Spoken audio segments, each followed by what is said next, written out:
daw delikadesang nananalaytay sa pagkatao nila, lalo na nga sa nangyayari ngayon sa administrasyon na to. Paniguradong araw na malalagay ang bansa sa kahihiyan, lalo na kapag lumabas na nga ang pulfuronic video na ikakataranta mismo ng palasyo. Paanong araw kaya sila magpapaliwanag sa taong bayan kung sakaling totoo nga ito, kahit habang maaga pang araw ay maging tunay na sila sa masang Pilipino at tuluyan na ngang bitawan ng pwesto kaysa mauwi pa sa kahihiyan ng bawat Pilipino, lalo na sa mga nasa labas nga ng ating bansa. Buong lahi nga natin ang mapapaya sa puntong mapatunayan ang mga aligasyon kontra sa Pangulo.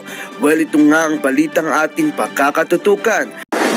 May delikadesa or kahihiyan pa ba na nananalaytay sa dugo ng ating Pangulo at ang kanyang unang ginang, First Lady Liza?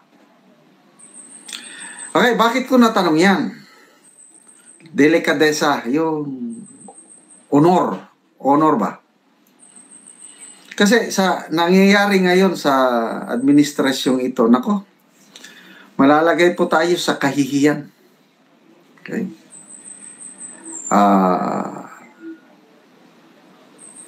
Yung vlog ni Maharlika kahapon, kagabi, yung nagpa-blatter na siya sa Los Angeles Police. Kompleto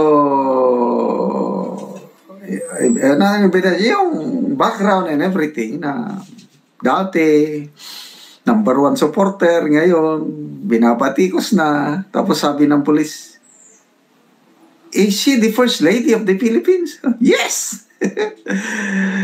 The First Lady wants to gorgor me.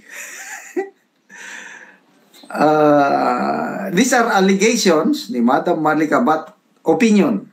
Naniniwala ako na talagang gustong-gustong ipatumba ng palasyo si Fair Lady Maharlika dahil tinik sa lalamunan nila si Maharlika. Kaya ayun, nagpadala ng kung sino-sino para ipagurgor ang ating First Lady Maharlika. At yun, usap-usapan yun sa Los Angeles Police na ganito ang nangyayari sa Pilipinas.